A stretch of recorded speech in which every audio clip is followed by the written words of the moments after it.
Always start the stream off with a laugh. It's the Neotoy way.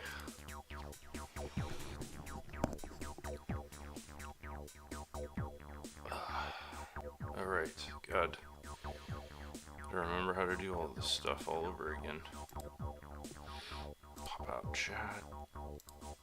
It's really the only important thing to have going simultaneously with the stream. Alright.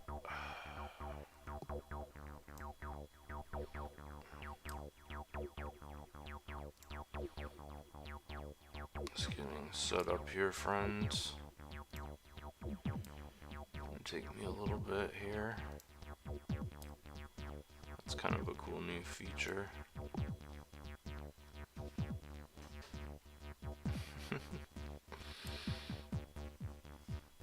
Alright, it's gonna let me drag this down. Nice. Yeah, that snap too that they added in Windows is pretty cool. Alright.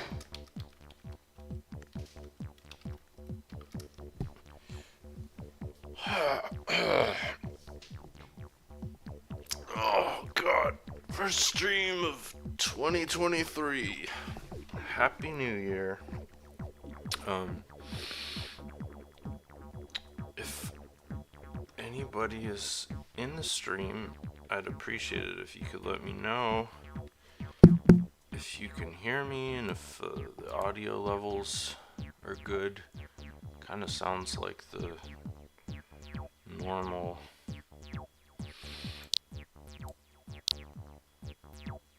sound effects in Second Life are way too high. But I have the endless acid banger procedurally generated soundtrack going in the background. Alrighty, let's try. I'm gonna lower the max particle count just in case. Anti-aliasing, that should not be on. What the hell? Okay, everything else looks good. Everything on maximum. Okay.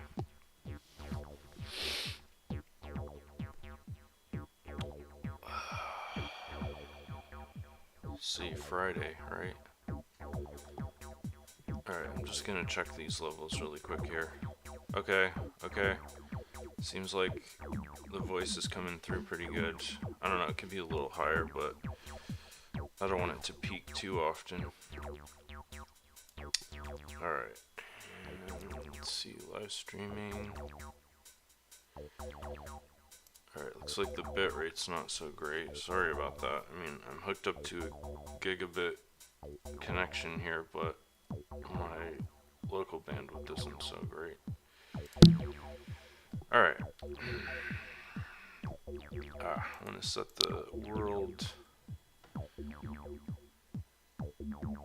My environments are personal lighting. You can never remember this. Great. Finally remembered. And skies, right? Is it sky? It's gotta be sky. Or is it days? Yeah, it's skies. God.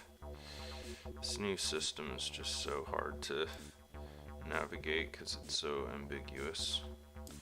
3 p.m. Apply only to myself. Great. Alright, I think that's everything set up. Jesus. Takes a lot longer than it used to.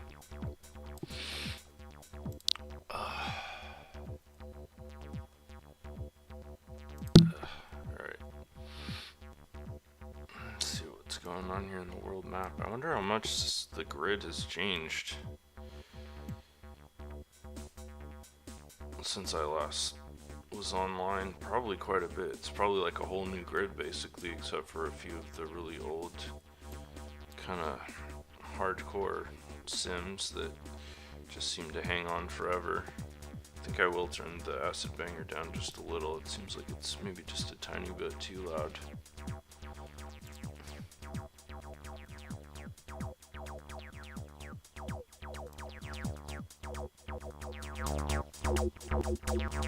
Wrong direction.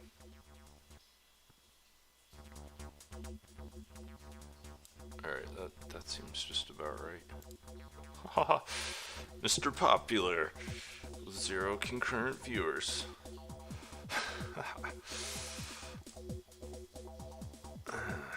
Our world, huh? Looks like it's still under development. Link Island? That looks like it's pretty busy and a lot's going on there. Alright, let's see if we can go there. Wow, that was loud. Practically blew out my eardrums. Oh yeah, definitely gonna have to turn down the ambient sounds. Actually, I'm just gonna use the master volume. I don't use that very often.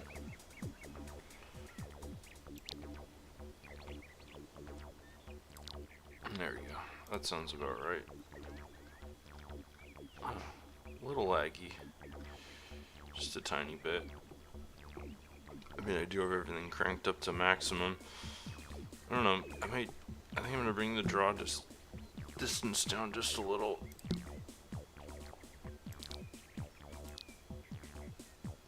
Maybe 96 meters. That would be good. There we go. That's a reasonable frame rate. So click this off. Polka time, huh? Let me know, you guys, if he talks to no one, or is there anybody actually there? Yeah, talking to no one. Cool.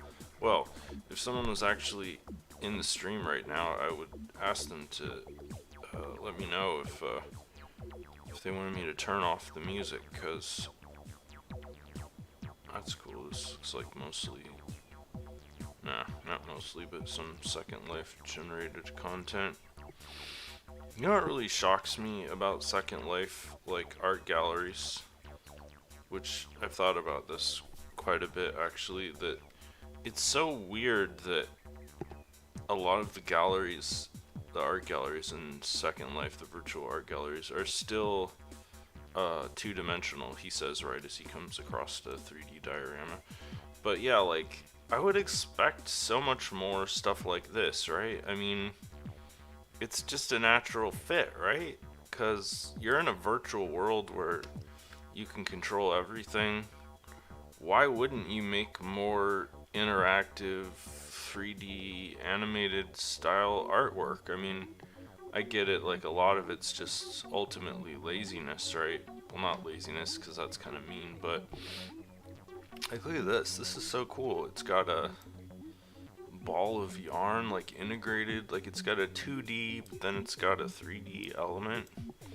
Like, this is what I kind of personally expect from a virtual world, like, art exhibition.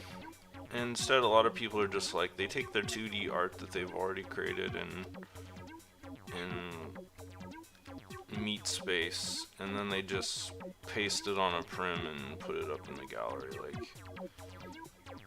Like that's cool. I get it. I mean, it's a lot of extra effort to do like more sophisticated stuff, and not everyone has that skill set. But at the same time, it's like, as an artist, I feel like we should always be pushing our boundaries and expanding into new frontiers and learning new techniques. And it's like, you know, that old cliche, the medium is the message, or whatever. Like, you're in a virtual world, it kind of behooves you, I think, to explore the potential and the unique aspects of the medium, and see how you can incorporate those into your art style, or, you know, see how far they can take your artwork. This is pretty cool. This art gallery, I wanna, God, do I even remember how to do this? Okay, I'm gonna paste the SL URL into the chat like I always do. So yeah, I got up a little late today. I mean, it's been colder lately, so I don't know, maybe I haven't been sleeping quite as well. but I keep having like all these incredible, mind-blowing, like super graphic, realistic dreams. And I think that might be affecting my sleep a little, so I didn't actually get up until like 9:30 this morning. But I had my coffee and I was turtle. I was just like, it really hit me, the caffeine, because I think yesterday I didn't actually have any coffee, just like super unusual for me. But I woke up and I was just feeling so tired. Like, I woke up at 8 and I got up and I was so tired I couldn't even make my coffee, which like isn't that challenging. Oh, come on, you guys knew I was gonna go into the water.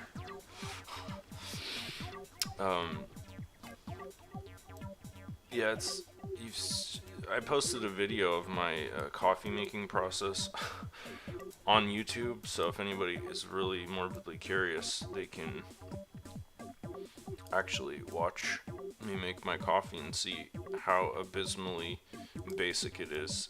I mean, I've streamlined the whole process to make it kind of absurdly easy on myself. I'm sorry, Mango, but that's just not happening. My cat's trying to get up on my keyboard here. So yeah, I don't really have any excuse for not having coffee. What happened was that I was so tired that I couldn't make it. And then because I didn't get any caffeine in my system, I just kind of got more and more tired to the point where I actually forgot that I didn't have any coffee. And I don't actually drink much caffeinated coffee, so I wasn't so messed up that I couldn't function, but I was definitely a lot more tired than usual. I had to take a nap in the afternoon. This is interesting. This whole area is like fenced off, but I could have just walked right into the giant gateway if I'd really been paying attention. I love Moroccan style motifs, so I guess, well, that's kind of like Moroccan and Arabian, I guess you would say.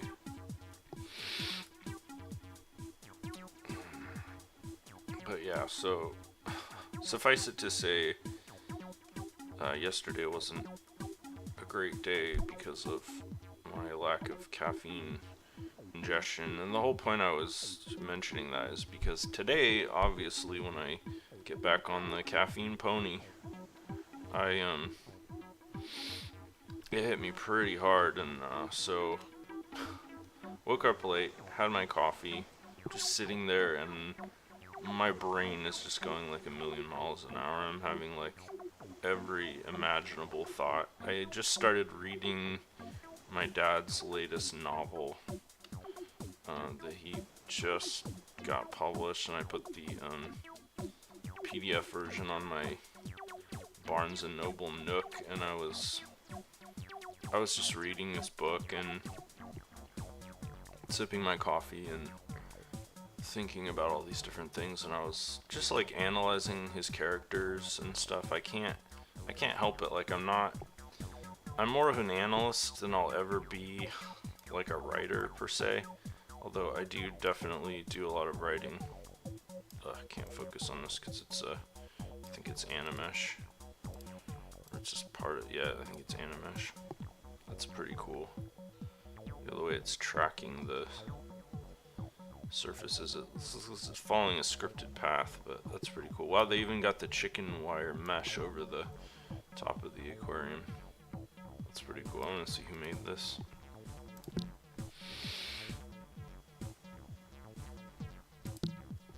God, I still have no viewers. Jesus, that's kind of depressing. Like, am I not streaming?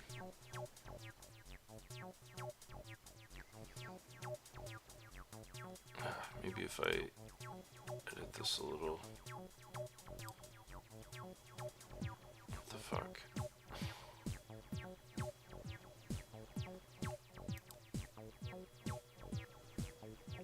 Here we go. Maybe this would help.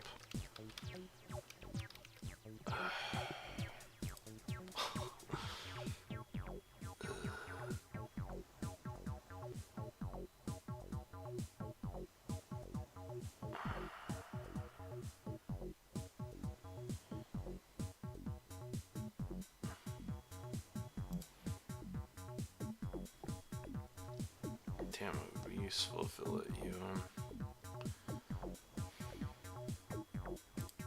sorry about this, but actually nobody's watching, so people will only be watching this in, retroactively.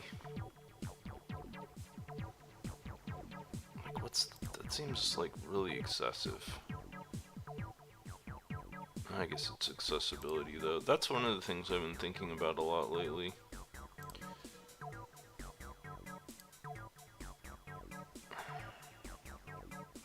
Accessibility. I hate that. Okay.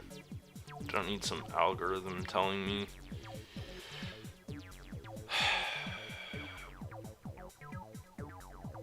who's chatting and how.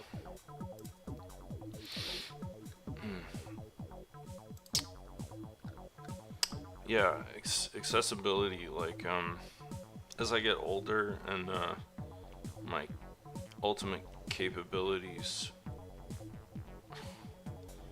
physical capabilities, strength, endurance, stamina, etc., they all kind of are starting to lose their, solitaire cat, this is awesome, lose the luster of youth, the spring like peachy blush of youth. And you know, my back hurts, my legs hurt, my knees hurt, everything kind of hurts. I'm trying to get a fortune here. Maybe I gotta pay 5 to ask Solitaire the cat. How can I pay him here? There we go, pay. 5, okay. Oh, this is cool.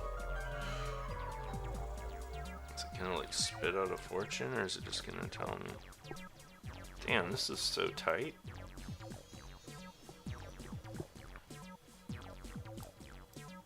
Someone really put a lot of effort into this. Creative renewal, huh? That's so topical. Yeah, I've got 2 cats already, so my lucky number is actually 12. Wow, that's like a full lottery set. I should maybe get a ticket.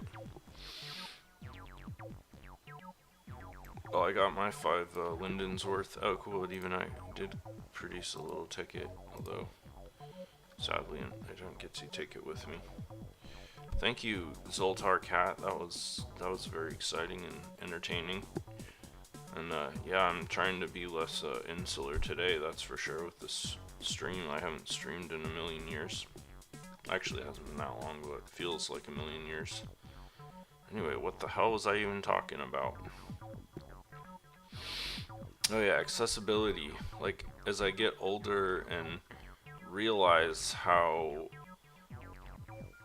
bifurcated the world is in so many ways into like 2 domains. One domain is kind of like the asshole dimension, where everything is designed for people who are like extremely able-bodied. Wow, what is this, a house for birds? It's literally like a hobbit house. Oh, it's for those little like animal creatures. It's like a stripper pole closet. Let's see what's on the menu here. So yeah, basically the normal world is designed for people who don't have any major limitations, you know, able-bodied, what a cliche that is, have like all their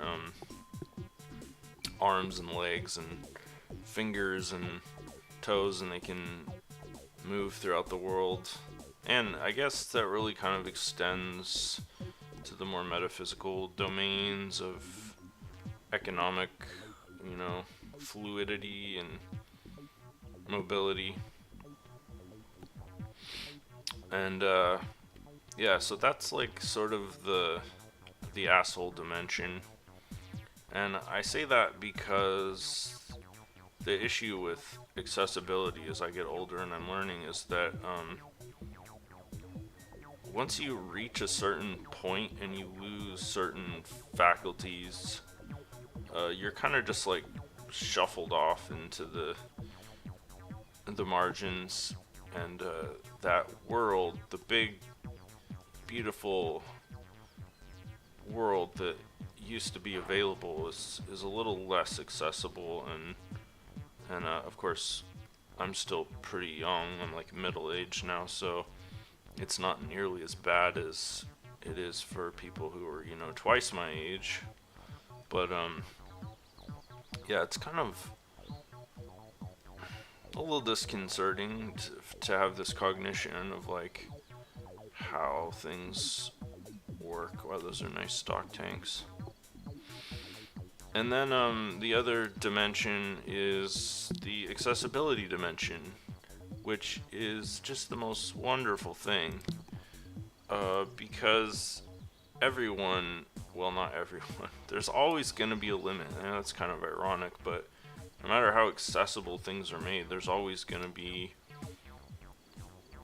some people who are excluded just because it's just the nature of reality. However, like with a few minor accessibility improvements, most places can become infinitely more accessible to people with limitations, physical limitations. You know, things like, and now, at least in California, we have all these specialized laws that really wind up a lot of conservatives and Republicans and a lot of other people who are just very privileged and don't have any disabilities. So they, yeah, we have laws that like mandate wheelchair access and, you know, braille signs on certain facilities and stuff. So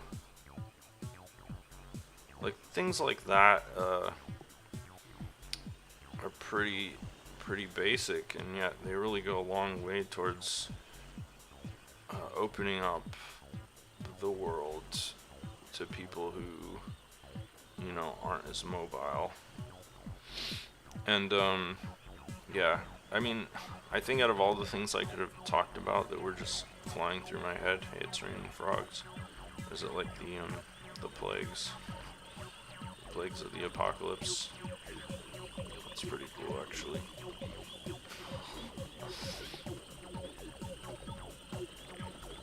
Oh, this is a nice little pond here. Neotoy Story's gonna go in there with the ducks.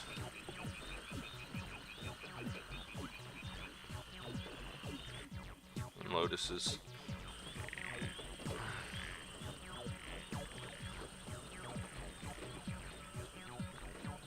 But yeah, a lot of different thoughts, but this is one that I think is particularly useful and meaningful to talk about, because this quote that I heard recently that was about accessibility really kind of just crystallized it for me, and that's that accessibility improvements make the world better for everyone, even people who don't have accessibility issues or any kind of handicaps or disabilities.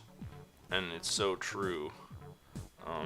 It's not something you really realize if you don't have disabilities, but if you do, or if actually what I should say is if you become cognizant of things that are put in place for people with disabilities, and you do not have those disabilities, but you benefit from those improvements, and you notice that they're just like so much better, you know, like it's easier to get around because of ramps, or it's easier to read something because of legibility improvements or standardization of signage. Like, there's a lot of subtle little things that are done for the sake of accessibility.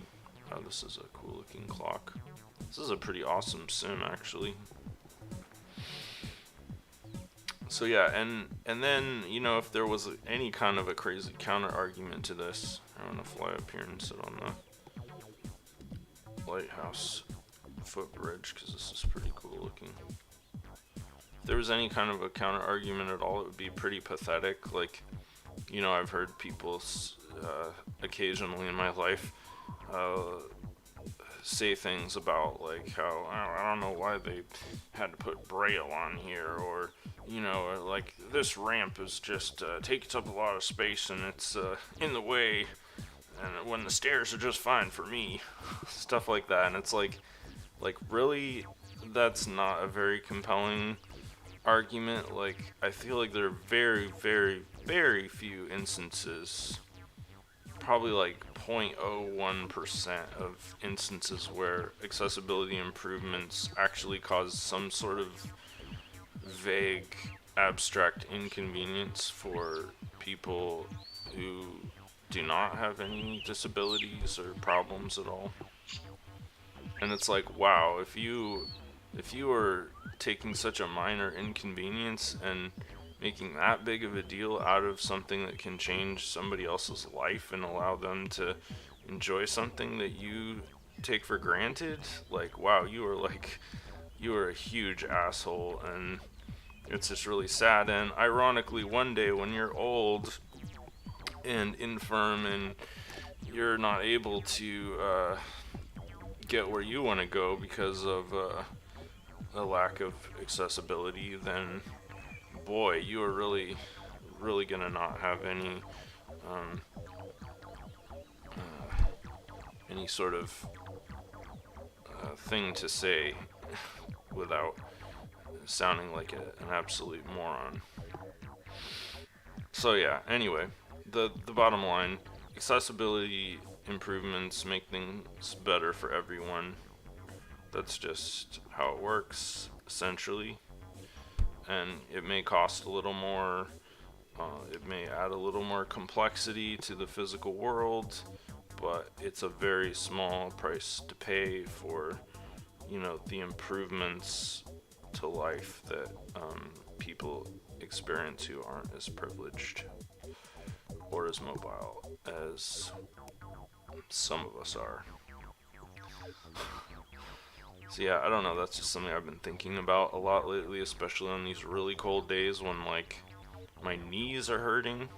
I don't have, like, arthritis or anything, but I definitely have certain things going on because as a quasi-manual laborer, I have put my body through quite a lot of intense, strenuous activity, and I have not come out entirely unscathed, especially my lower back, which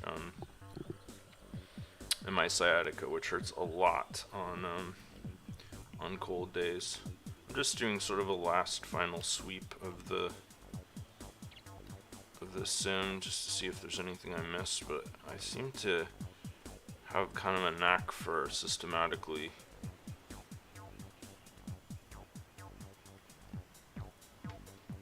exploring sims pretty well.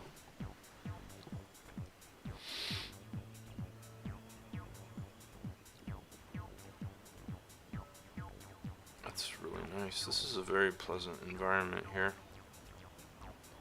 Like all the ambient sounds, the landscaping, pretty decent.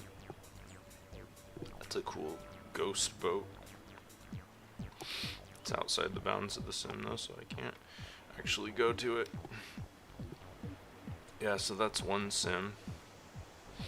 God, I have so much to talk about. So much. It's been pent up for months. Alright, let's see if I actually have any viewers yet. Wow, not a one. Alright, back to the map. Yeah, Link Island. That was a pretty cool sim, to be honest.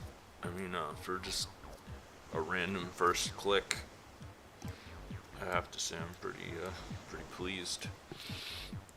Just a classic Second Life sim with all of the hallmarks that we've come to know and love over the years. Pixel bits. This sounds intriguing, and it looks like it has a fairly decent level of development complexity. All right, let's see if we can go there.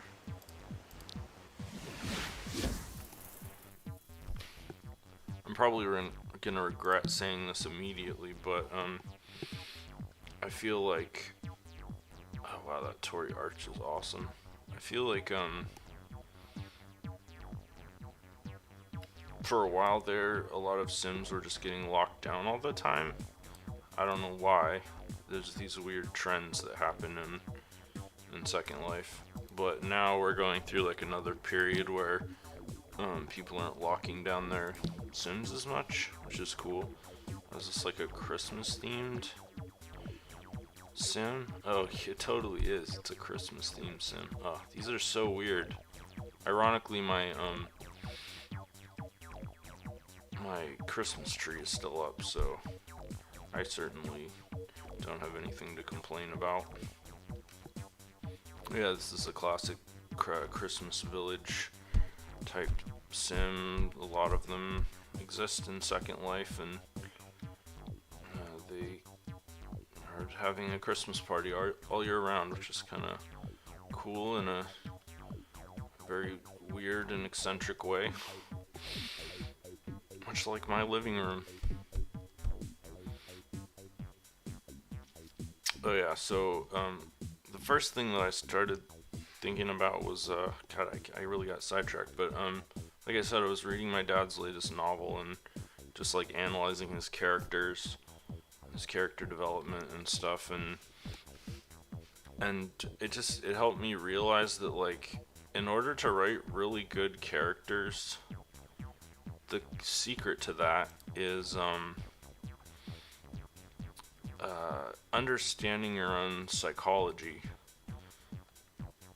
Ultimately, a character. Oh wow, that train looks so cool. Damn, that's awesome. Got the choo-choo going on and stuff. Hell yeah. That's great. Christmas Express. The Northern Lights are awesome and beautiful too. But yeah, so the secret to good character building and fabrication is understanding your own psychology. And I think there's two reasons for that, and the main reason, of course, I think is because psychology is the key to understanding character, period. But secondly, you need to be able to understand your own psychology because it will get in your way a lot if you're trying to build realistic characters, because what happens is that you project a lot, and it's kind of like and this is sort of the parallel that I made in my mind that like helped me have this like breakthrough of thinking that in a dream all of the characters are you, right? Because it's just coming from your own subconscious, and you're like, sometimes you have dreams and you're acutely aware of that fact, like you can recognize all of the common character traits in the various people in your dreams.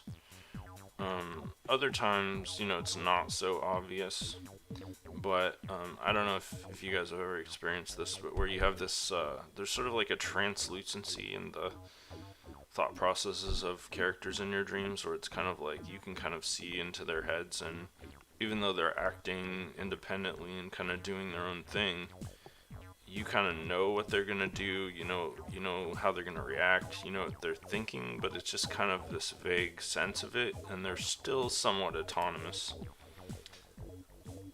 Weird. Bats. Those are very realistic bats. Those are so cool. Damn. Let's see if I can scry one here. I think it's a multi-mesh. Maybe. Oh, this is way harder than... I give up. Anyway, those are cool. I can't go through that door for some reason. And there's a lot of neat, just random props laying around here.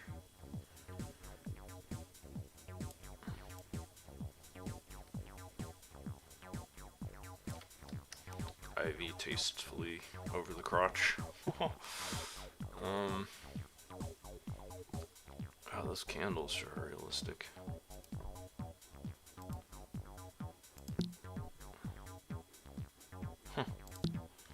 Ooh, I like these little dioramas. Those are cool.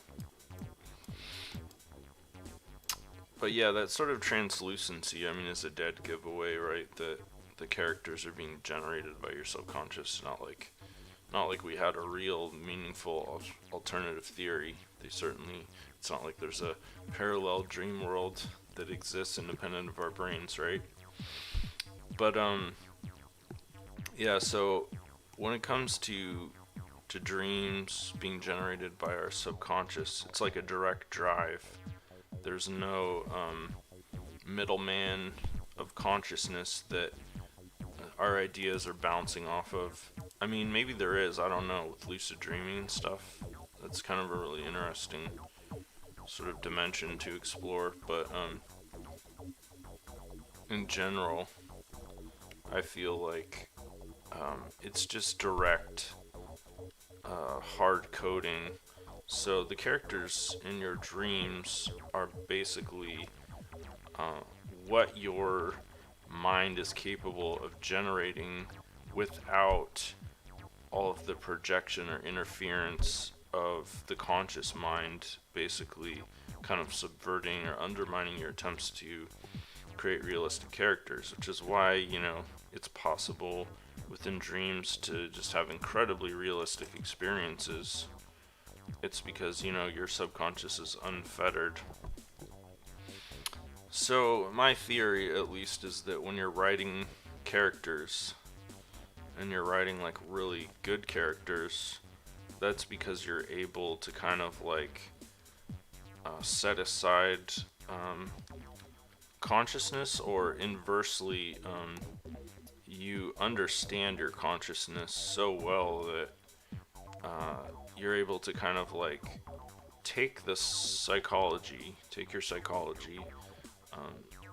sort of like map it out and then extrapolate from elements of that, or also take, you know, just selectively take parts that you want to use in a character that you're creating and kind of like leave the other stuff behind, leave it out of it. And then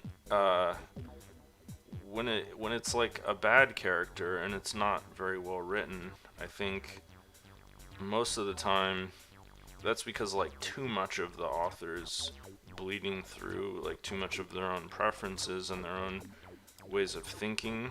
So like it's not extrapolated, it's just being heavily influenced by their own personality or their own like wish fulfillment, I guess, is kind of something that I think really plays a huge part in people's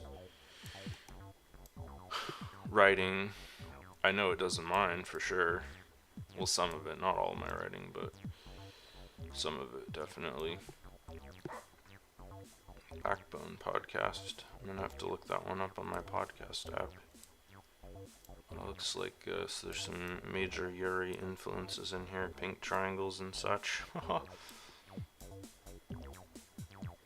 This is a pretty cool little house here. Let's see what they've got going on in their manga. Sakura Secrets, huh? Not familiar with that one. Demon Sealer. Over X Over. Another couple of mangas I'm not familiar with.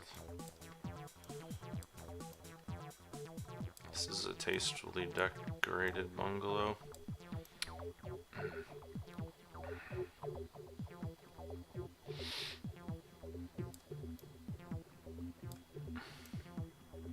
I like how everything's like subtly pink.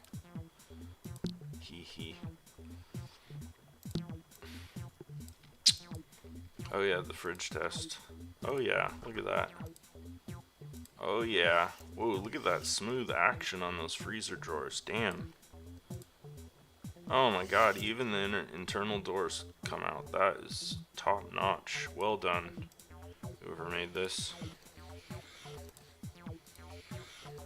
Wow, this is really well made. Maya's Eliza Frigid script. Oh, Maya, huh? Uh-oh. That's glitchy. Still, you can't expect everything to work flawlessly with how complicated it is to script things like that.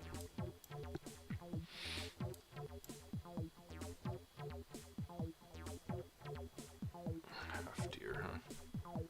I like this holographic Sakura tree. It's pretty awesome, actually. Illuminated keyboard. Damn, that's a lot of polygons. Alright, that was a cool house. Let's see what the outside looks like. It's so unassuming from the outside. You wouldn't imagine it's like a hot pink heaven in there. Wow, there's so many cool houses to explore in this sim. What is holding me up here? Can't. I'm like stuck in something. Christmas trees everywhere. This really is the ultimate Christmas kingdom. It's like Christmas on acid.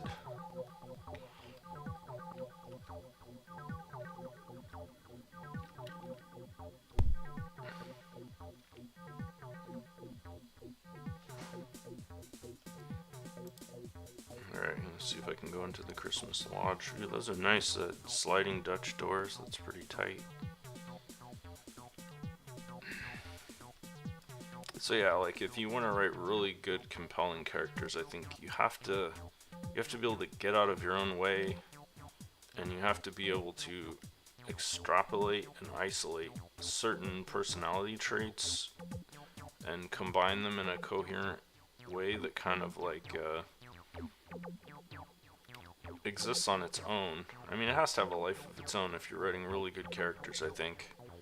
Otherwise, it's all kind of like they're just projections.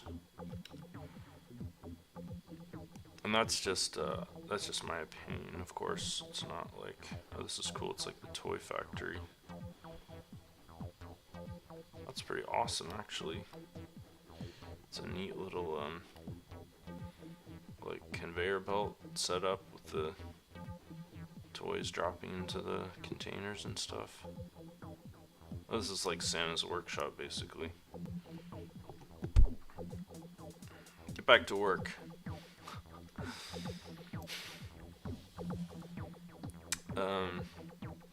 So yeah, that was my first thought of the morning. And then after that, I started to think about this podcast I listened to recently.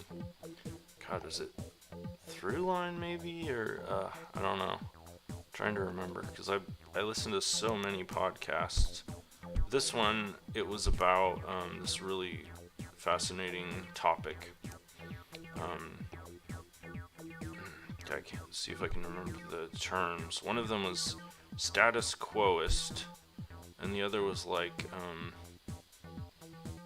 destructionist or something. I can't remember, but basically it's sort of like the dichotomy between people who think that the current system, whatever that system may be, government, politics, socio-economics, that the current system can be salvaged and should continue to exist on some level. Those are status quoists. And then the other people, they think that the system can't be salvaged and that it needs to just be completely destroyed and rebuilt from the ground up. God, I really wish I could remember the name of that term, but it's kind of a mouthful. It wasn't like didn't exactly roll off the tongue. Anyway, so the podcast was really interesting, just because it was kind of like, in a way, crystallizing these concepts that I'm sure had been said in various ways by countless people recently. But dragon is cool. Wow, that's awesome. This is like the never-ending story dragon, basically. It's a neat model. Lucky dragon.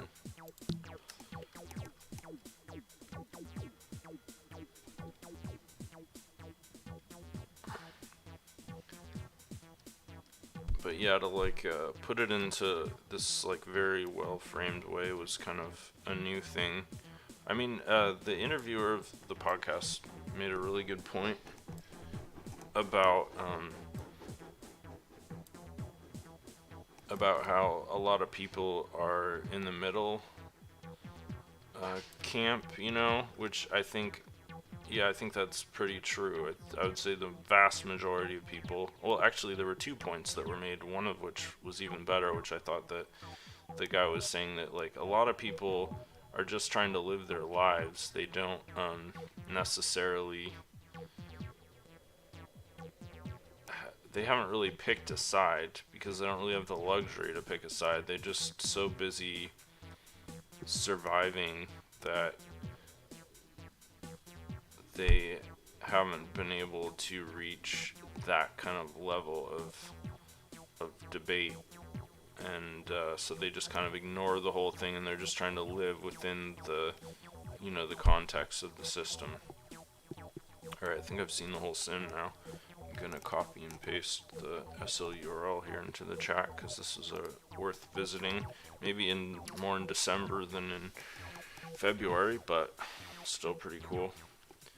Alright, let's see if my luck is still holding out here.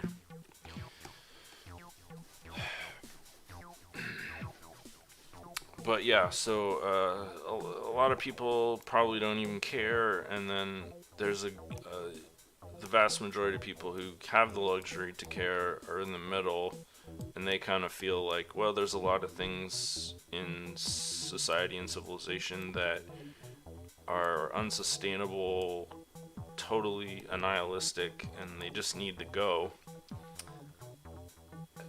However, there's also a lot of things, infrastructure and legislation and stuff that we just can't tear down without completely destroying the fabric of our lives and basically creating a catastrophe. And I mean, honestly, that's the most rational point of view, I think, out of the 4 different points of view you could have there. I'm sure there's more, but I'm just going to limit it to 4. Because it's true that there's so many things, and I'm sure there's probably a really clever name for this phenomenon, but like basically where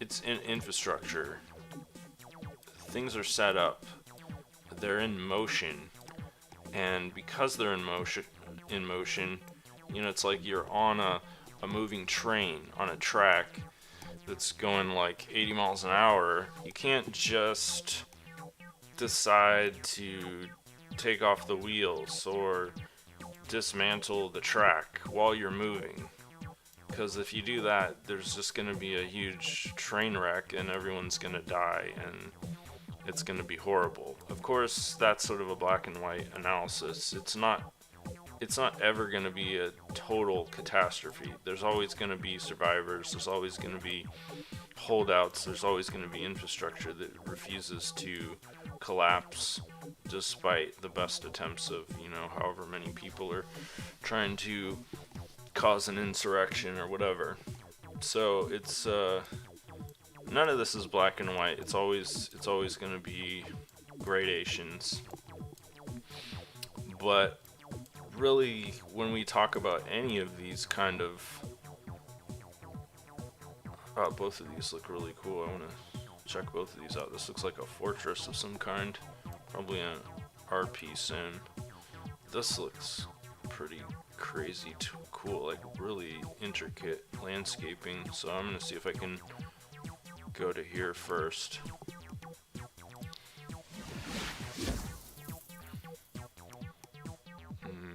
That was weird. Oh, no, I did it, just the map is still in the... Oh no.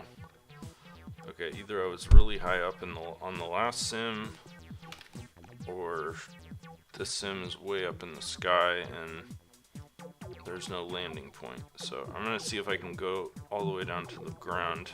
I'm just gonna let myself free fall until I hit the ground. So yeah, we talk in averages always when we're talking about these macro phenomena, because there is no micro.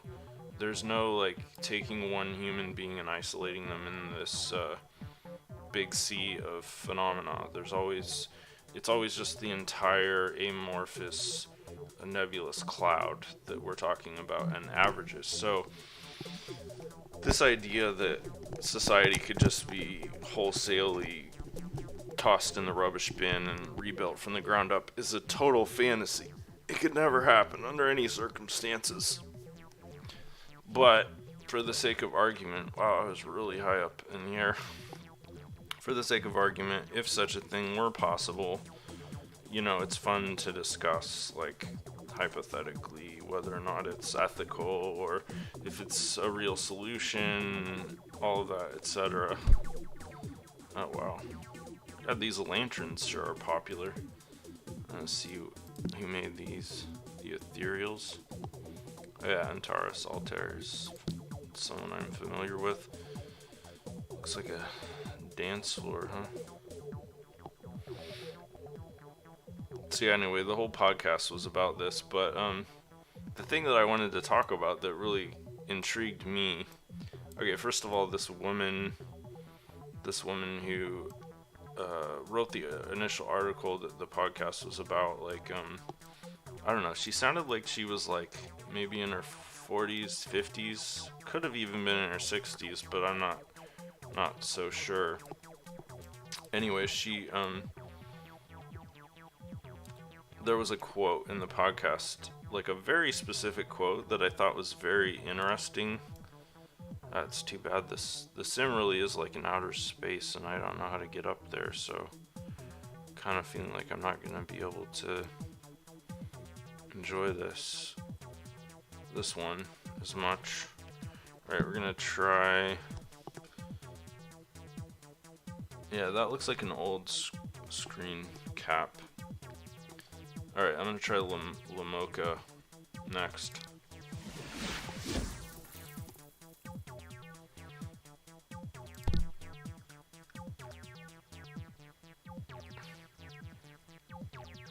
This is intriguing, at least. But yeah, the guy asked her about this specific quote that she made that was just about... It was really interesting because it was specifically about her ethnicity, or perhaps religion. I don't know, because being Jewish and having a Jewish identity in Judaism is kind of like one of those ambiguous things where it's not always clear which it is. But anyway, like, she just really specifically was talking about how this experience was so uniquely, well, not uniquely, but like, that being Jewish gave her like tons of insight into it because of the experiences of Jews throughout history, like referencing, you know, obliquely referencing the Holocaust and diaspora and other circumstances. Obviously, are a bunch of red flags going up yet?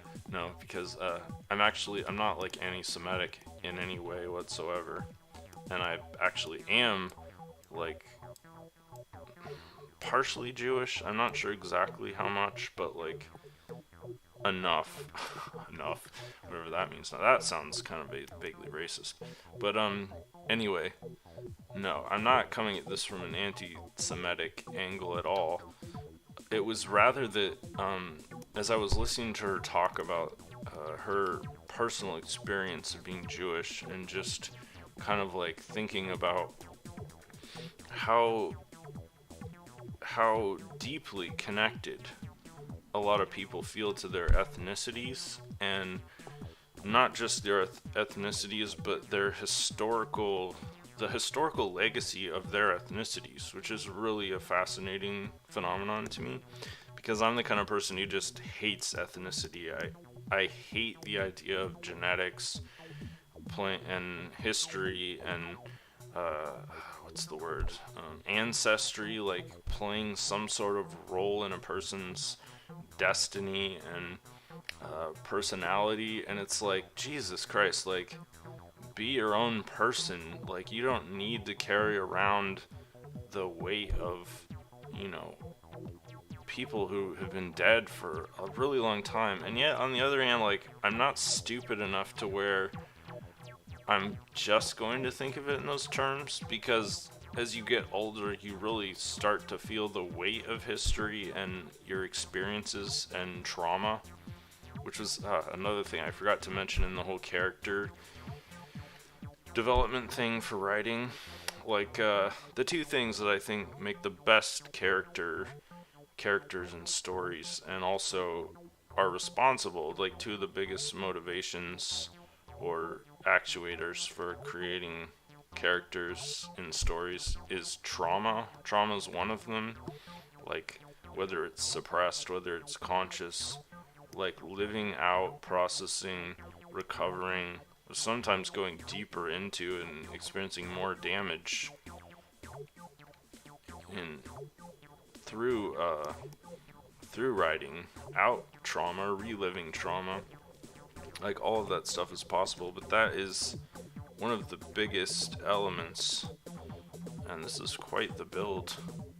One of the biggest elements of character design and building in writing is trauma, exploring trauma. I know there's probably some even bigger word for how trauma is explored and, you know, dealt with and so forth. That's kind of a cool design. Very pixely. So yeah, trauma. It's like a huge component of, and the reason I mention that so specifically is because it's a huge component of our psyches. And like I was saying, if you really want to write good characters, you need to be able to understand your own psychology. Otherwise, it takes control, it takes the reins, and suddenly you're not writing something for yourself anymore.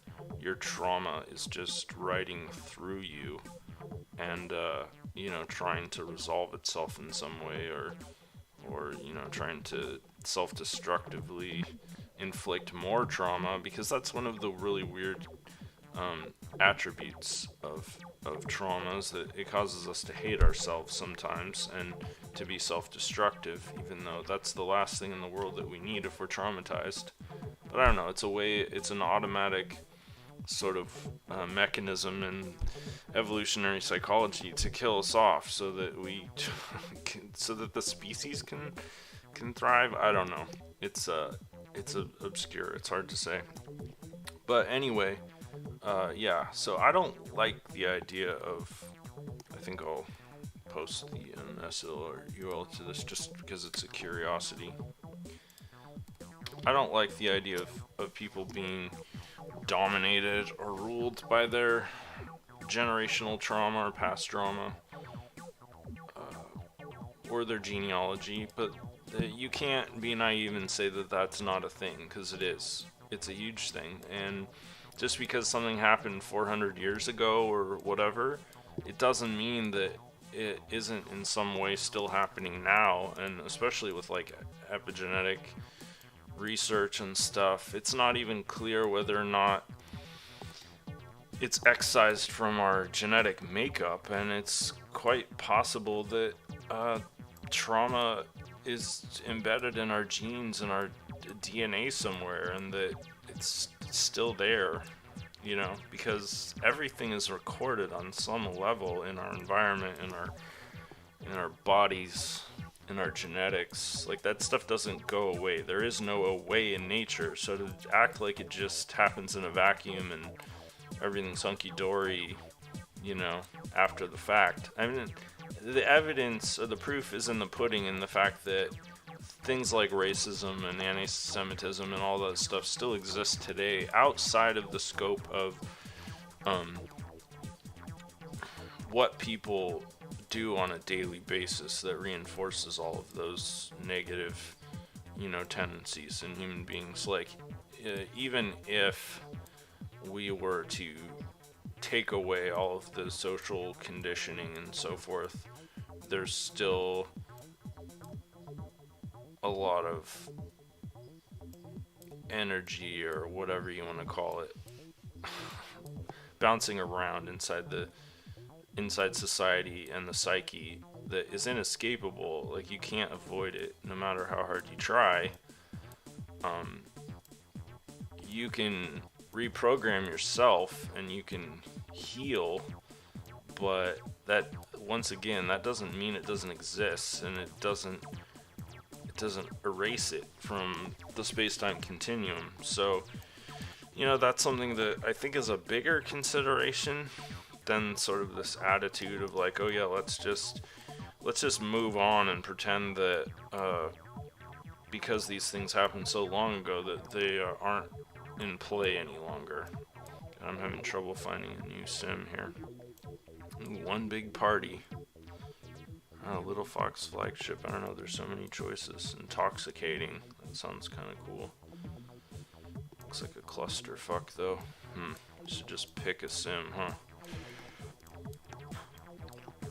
So yeah, you gotta balance those two things out, and I feel like, just like with the dichotomy between being a status quoist and a destructionist, or whatever that other term was, like, you gotta understand that these are just abstractions, and the bigger reality that you're never going to be able to see, and more importantly, you're never going to be able to fit inside your head in its entirety at any given moment. Those things are always going to be out there, and you're going to be inside them to some extent, and there's going to be a bidirectional flow going back and forth between you and that bigger reality. And it's always best to be mindful of that, and never to like let these little microscopic opinions that we have internally kind of try to override or replace that bigger reality. Because once you go along that route, you diverge from reality. You start to live in a dream world where every crazy fantasy and wish fulfillment and ego-driven thing just becomes a tulpa and a specter, and then you're not really in control anymore. Alright, let's try this. I didn't even read the sim name. Oh god, once again. Up in space. Oh, this looks pretty good. Satori, home of Shambhala Sanctuary. Cool. It's like maybe a Buddhist sim. Perfect for this heavyweight philosophical discussion. I'm loving this so far. These animals all over the place. Just gonna let things res for a bit. I can tell this one's gonna be good, so I'm gonna copy and paste it right away.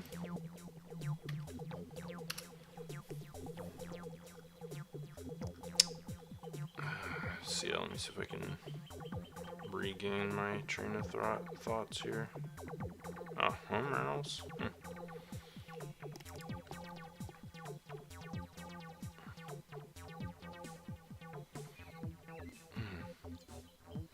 Yeah, the bottom line, though, I mean, just aside from all that noise, I started to realize something crucial about culture and ethnicity, and the sort of like obsession that some people have about their ethnicity and their culture and their past. I was like, okay, everything else swept off to the side and just being as objective as possible. The truth of the matter is, it works.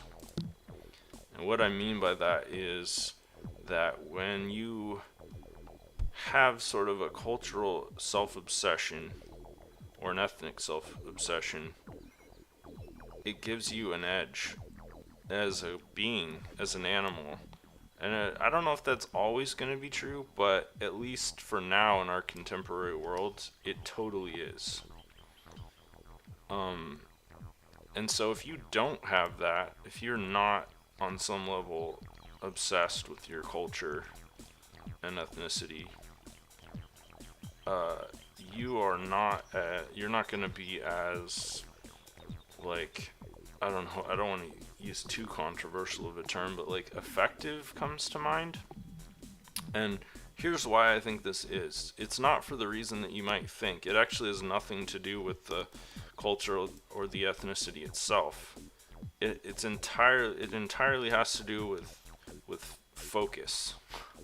It gives you focus, and people constantly underestimate the value of focus to the human mind and to society, and I guess just to the individual agency of a person.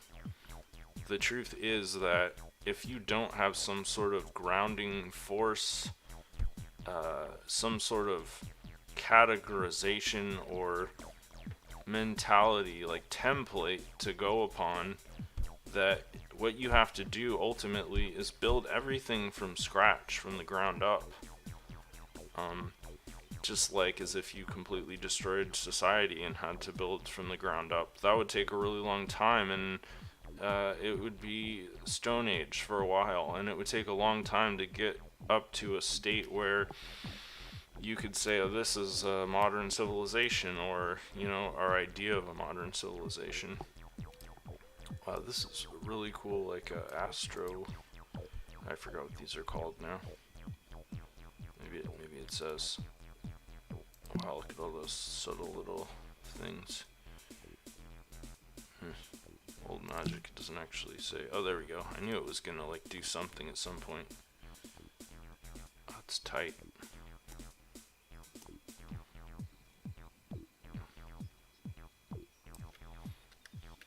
This is a beautiful sim. Just so much to look at. So yeah, focus, that's all it is. And having all of these established infrastructures, psychological, philosophical, and in many ways physical, especially if you're part of like a culture that has sort of a physical basis, like a lot of them do. So yeah, if it gives you an edge. And then the second component of that is the family structure and everything that entails, which fundamentally, if you just eliminate all the ideological stuff from that, what you have is physical support. You've got, you know, monetary support in most cases. You've got material support, emotional support. So all of that stuff helps aid in survival, and so eventually what you get are these established subcultures or cultures that, not having to do in any way with genetics, are going to have certain characteristics that allow the individuals of those cultures to probably survive better than people who aren't linked in any way to some kind of culture, just because of all that connectivity and networking, you know, between all of the members, or they're all on the same page on some level because of this cultural ideology that they subscribe to. So there's commonality, and that reduces friction. And these are all just basic primitive physical forces. There's nothing special. And that was like the realization I came to. Like, the cultures themselves, all their rituals and traditions are all arbitrary. There's nothing intrinsically valuable about them at all. I mean, that's why when we look around the world, we see a vast diversity of cultures and ethnicities and mentalities that are all radically different, and yet the key thing that is clear is that because of that attachment to those cultures, and the individuals within those societies are able to survive better than people who are not naturally attached to some sort of an ideology. So my second thought that I had after that was like, okay, well, if you choose as an individual to not associate with a culture or an ethnicity, and you, uh-oh, guess I got logged out or something. Oh, security orb, that sucks. Alright, trying to find another sim. I don't even know what the name was of that last one. I don't remember how to like jump back to sims. But yeah, if you don't subscribe to a culture and an ethnicity, then you better have a replacement, because you need to have focus. You need to have some sort of pre-built foundation to stand upon. Alright, let's see what this is. Fata Morgana Bay. So that was my takeaway, that like that if you're not going to have that cultural obsession,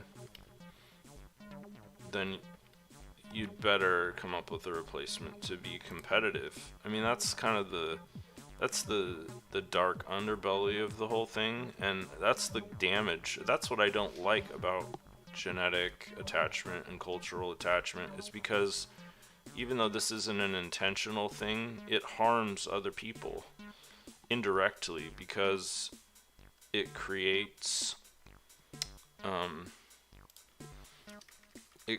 competitive environment. But it's like you can't put the genie back in the bottle once you initiate that competition, or in a sense elevate your own status of your culture, your community, or whatever. Then everyone else who isn't utilizing that same sort of technique is going to be at an intrinsic disadvantage, because they don't have the same confidence, the same foundation. They're just kind of like drifting, in a way. It's not really that cut and dried, because there's always going to be some level of culture, and I mean, you could call this a culture war in a way, but the level of depth and sophistication of cultures is really important, obviously, because everyone, when they're born, they're going to be affixed within some sort of a structured reality. They're probably going to have parents, they're probably going to have a quote-unquote homeland. All of these things are intrinsic characteristics that lend a certain cultural identity that's inescapable, and people are gonna have that. That's gonna be their, baseline.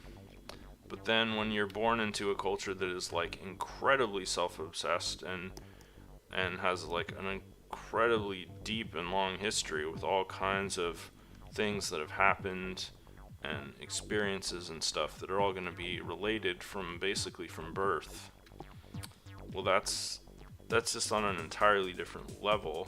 And yes, it's going to provide significant advantages to those people, in the same way that like a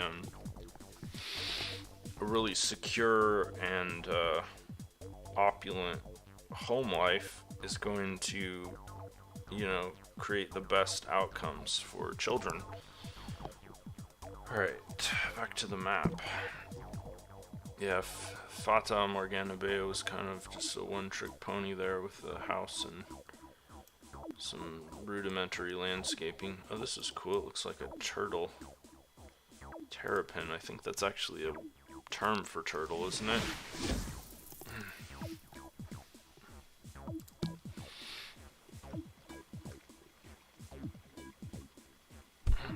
far so good, although I seem to be like trapped underground here. Just find a convenient chair or something I can sit on.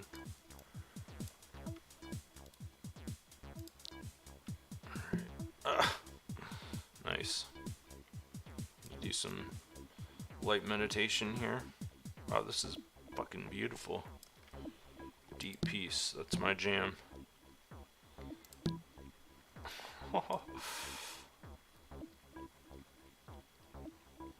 That's a nice piece of work. It's pretty simple, elegant.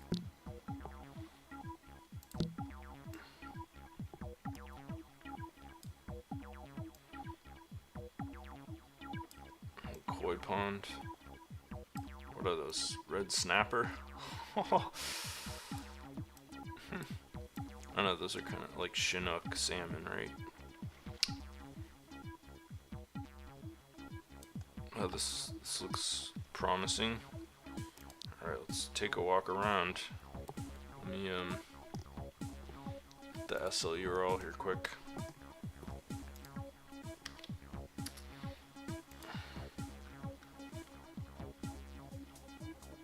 I gotta say, I love the landscaping. It's just fucking beautiful.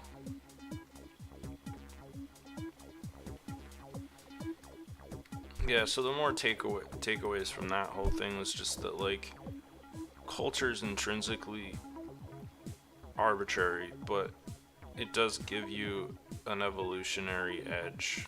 It clearly works. And physics dictates this, and it's essentially, more than anything, just material support and security, stability, and a template that you can, you know, a formula that you can follow to basically solve a lot of typical problems that you'd otherwise have. Wow, look at this, a beautiful bath that is already set up for Neotoy story, so he can just get in there like a fish and flop around a bit and get it out of his system, so he doesn't have to do a full swan dive later on in the episode. God, beautiful. So yeah, once again, these are just the theories, opinions of my own. They mean nothing. They're just arbitrary musings. Wow, that's a beautiful piece. Damn. I'd buy one of those. Bamboo daybed.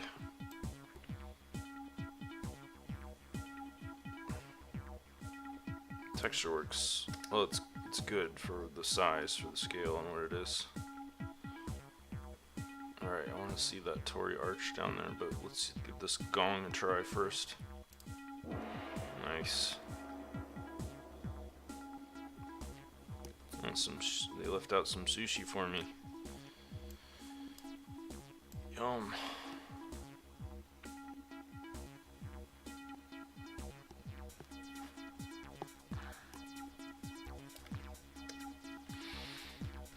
Tea and sushi.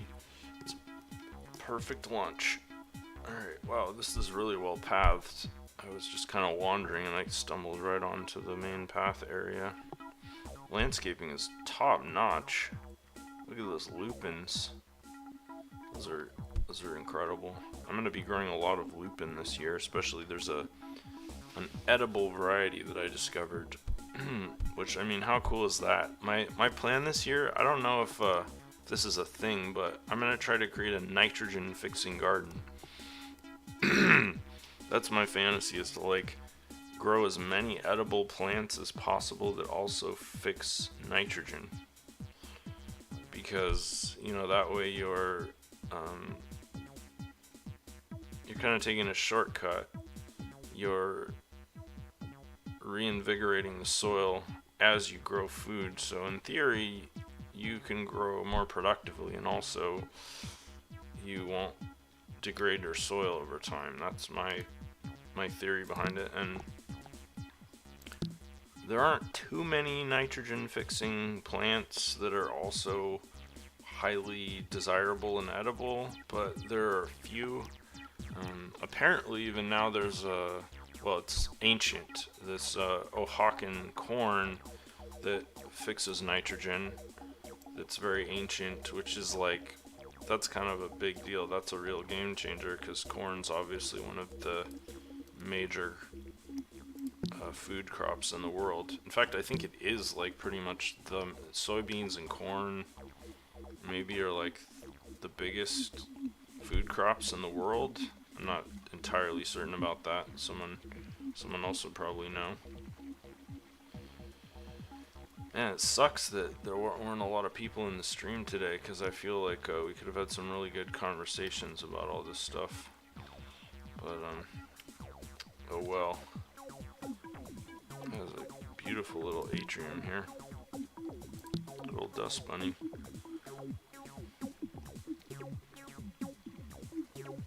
The waterfall sound, I don't know where the water is, but it's very soothing.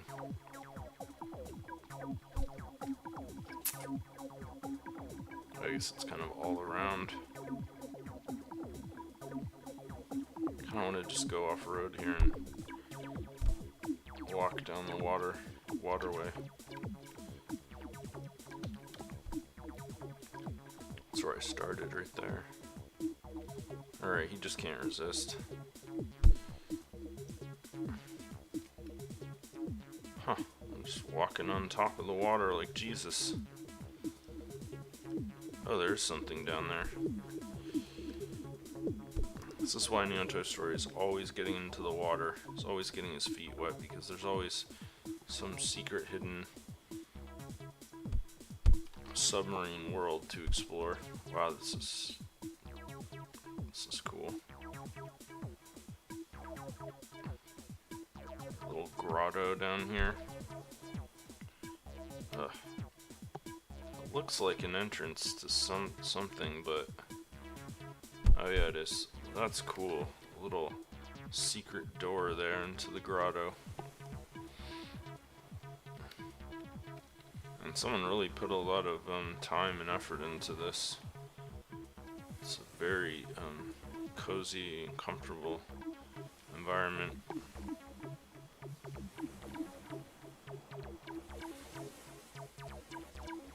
Composition is top notch. We have here croissant breakfast sandwiches. Yum. Looks like ham and cheese. Maybe not. Lettuce. I don't know. Dolphins, porpoises frolicking in the waves. That's kind of a nice touch. Wow, those are some loud waves. I'll go swim with the dolphins here.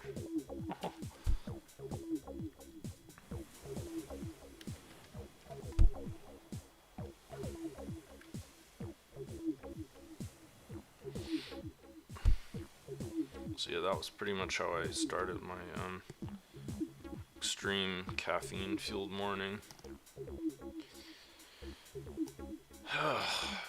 All before breakfast. How the hell am I supposed to get up to the lighthouse? There's the waterfall. And it really looks just fantastic from the rocks.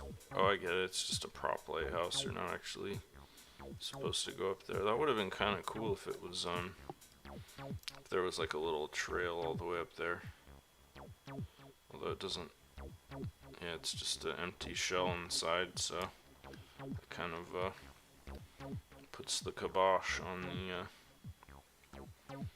being able to go inside. Hard to decide which direction I want to go here. Cute little bunny rabbit family here. Oh, nice, they're all animated. Looks like Animesh for sure. Oh no, they're really? Those are multi-mesh? That's crazy. That can't be. No, it's gotta be multi-mesh. This is me right here.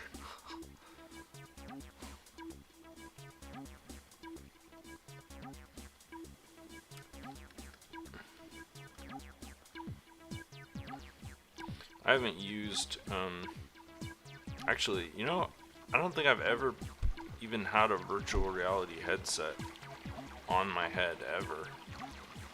So, I don't have any idea what the so-called, modern metaverse is like the metaverse. This is a cool tree.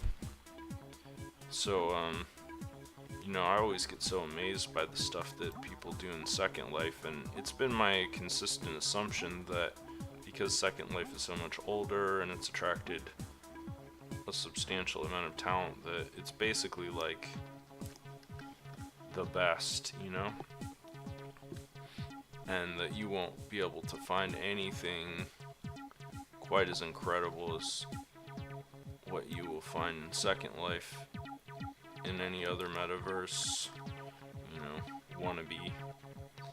But I could be totally wrong about that, since I haven't actually been in like Horizon Worlds or whatever the hell. All the screenshots, all the PR stuff you see, it always looks so bad. It's like Nintendo Wii level quality. So I've just kind of been assuming that that's essentially what it is.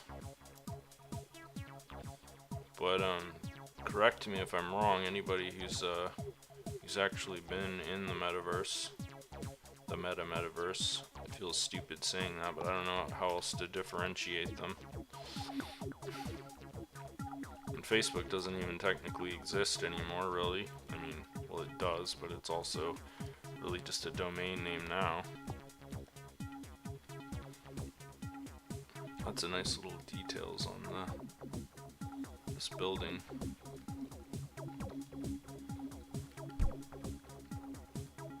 There's a little pool here, I guess. And there's a lot to this sim.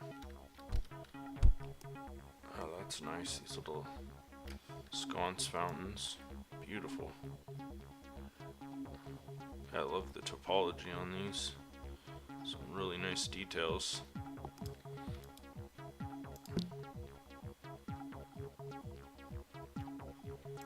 Damn, it's even better when the texture's roasted. I don't know. I'm just gonna maintain that opinion for now, until someone tells me otherwise, because, yeah, it's hard to imagine, like, I just feel like the resources and the man hours and the intelligence that people have put into the models in Second Life are second to none.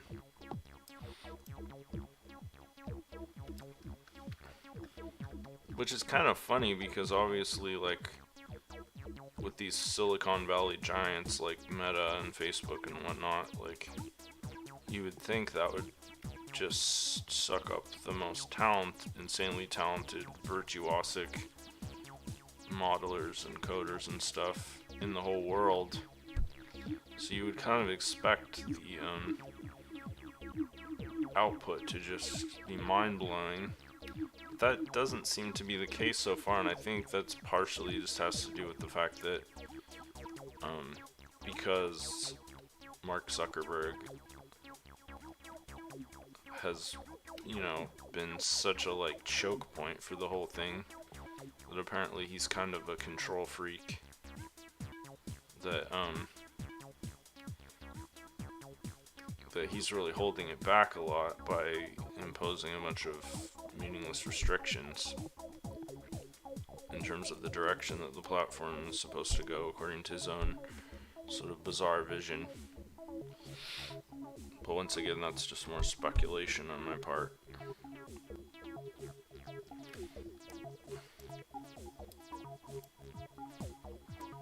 I mean, Second Life really was visionary in so many ways that they're kind of like one of the core tenets of the whole platform is just like give the users the tools, but don't like try to dictate how the platform is going to evolve. I mean, I feel kind of weird saying that because it's only partially true. It's like Linden Labs has really controlled and dictated a lot of how Second Life has evolved. I have a fountain exactly like this in my front yard. That's crazy. But the underlying mentality was still like the spirit of Second Life, despite those like few but very tangible efforts to control the trajectory of Second Life's evolution. The spirit of Second Life has always been this beautiful kind of like visionary dream of let the users unleash the users, give them the tools they need to succeed and create, and just get the hell out of the way. Let the magic happen. And that's why Second Life is so magical. That's why it continues to be a magical place, in my opinion. But I think a lot of users would agree with me. Wow, this is cool. This is a real koi pond.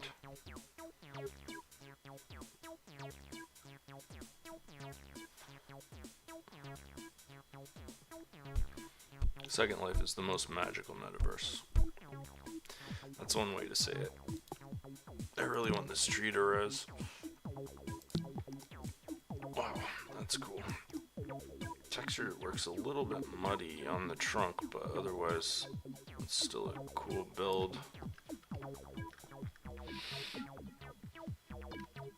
Alright, let's see if I can fly out into this bay. Oh cool, it's within the sim boundaries, so I can actually explore the structures closely.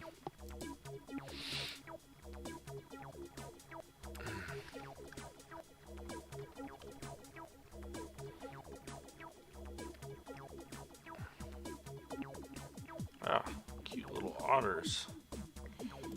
Maybe. That's interesting.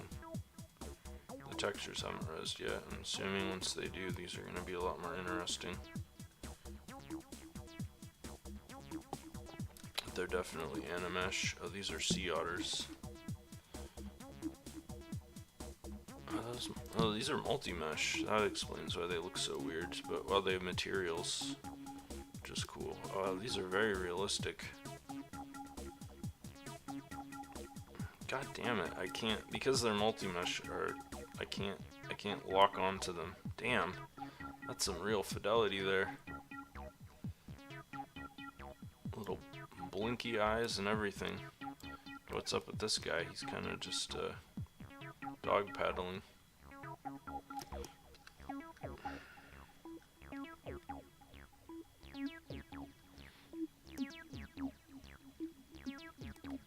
Oh, this place has like no shortage of chill out spots. Like, how would you even choose? It's like every single spur of the coast has a chill out spot. Nice, a shipwreck. I'm definitely gonna check that out after I check out this building up here if I haven't already been through it.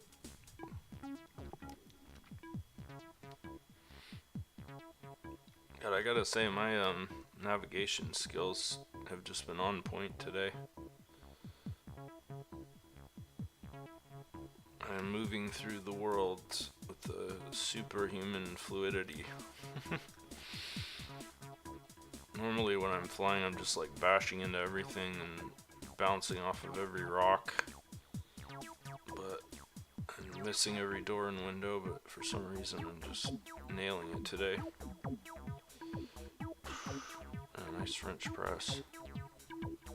These are really... I imagine these must sell pretty well on the marketplace, because there's just so many things on them that, you know, appeal.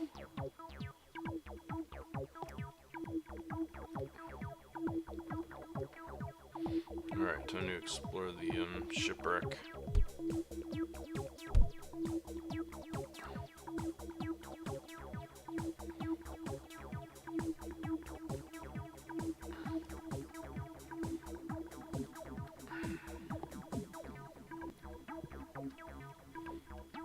Once again, it's not on the outskirts of the sim, which is really great because I can actually go inside, and clearly this was built to be explored, which is also awesome.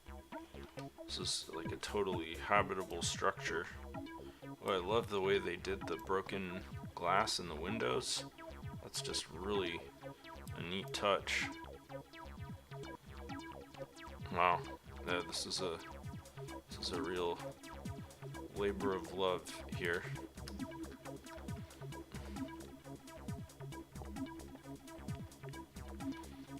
Yeah, so I guess I noticed yesterday on YouTube there was a release of, or like a video of this latest Second Life materials update. I forgot what they call it. There's some like acronym for it, which I was like, every time they mentioned it, I was like, Jesus Christ, what do these acronyms mean? Like everybody talks about the technology using an acronym that is never defined. Like everyone should know it. And I mean, obviously the only people who care, the developers, you know, the modelers, whatever, the people who are actually going to be using the technology, they already know what it means, so they're going to like Google it. But like, just for me, who hasn't really even researched it yet, it was kind of annoying. I wish that they had at least defined it once at the beginning of the broadcast. But anyway, to make a long story short, it's just like this new technology that allows builders to, or just users basically, to just take materials, super realistic materials, and drag and drop them onto objects in Second Life, and then immediately an object that is very dull and boring and and doesn't look very realistic becomes super realistic, like shiny metals. In fact, I don't even know, that might be pretty much all there is to it, is just like next generation metallics. Whoa, this is so cool. Fucking awesome octopus. Cthulhu. Kuzan. Oh, this sim was a gold mine. Just finding some really neat stuff with that. Well, yes, here's an example. Like the artists, they did all this work, like clearly a lot of work in the texturing and materials to try to make it look like bronze, you know, like it's got all this baked in burnishing and spotting and highlights and subtle stuff in it. Anyway, now this new update in Second Life, you just drop like a texture on there called bronze, like weathered bronze or whatever, and it makes it like perfectly look like weathered bronze. Like it would look like just as good as this. However, it would like reflect the environment lights and stuff, like the ocean and the sky and everything around it, like realistically, so that it would literally look realistic, instead of like, this looks great but it doesn't have any interactivity with the surrounding environment lights and so forth. Like it would reflect some like firelight on it, and you could see like the ocean, like white caps reflecting off of the material in a realistic way. So anyway, like maybe that's a game changer of some sorts. And I don't know like how, I haven't looked at all into the process of how to integrate it into models and stuff. I don't know if I'm gonna ever be like modeling at that level. God, this is such an amazing beach build, like with the textures and this is just incredible. Like Alex Batter, Sky. Oh, Sky. Yeah, S-K-Y-E. They make so many like things like this that are just pretty top notch for Second Life. Like obviously this would look way better with like a 4K texture, but they're working within the limitations of the platform.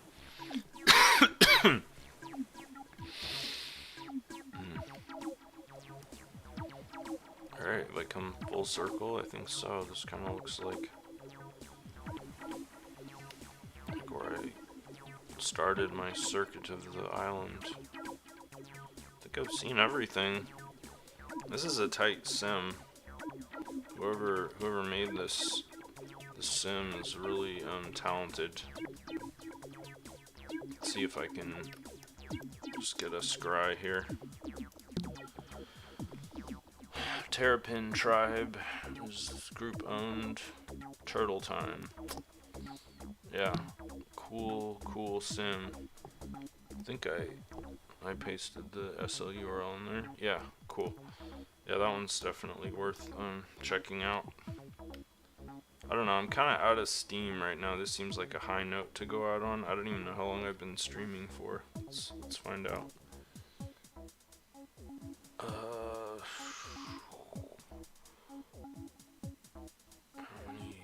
long have I been streaming? An hour and 40 minutes. I don't know. Do you guys want me to keep going here for a little bit? I might be able to go just a little bit longer. Or should I call it a day? I'm gonna wait until I get some reactions in the chat. Oh god. Ugh. I'm gonna have some breakfast. Okay, friends. Well, thanks for dropping in and joining me on this insane journey. There was one really long topic that I wanted to discuss, which was actually, I think, the second thing that I was thinking about this morning. But I think it's probably just too involved for this stream, so I'm gonna probably do it some other time. But yeah, thanks for watching, and I hope everybody has a great weekend. Take care, my friends.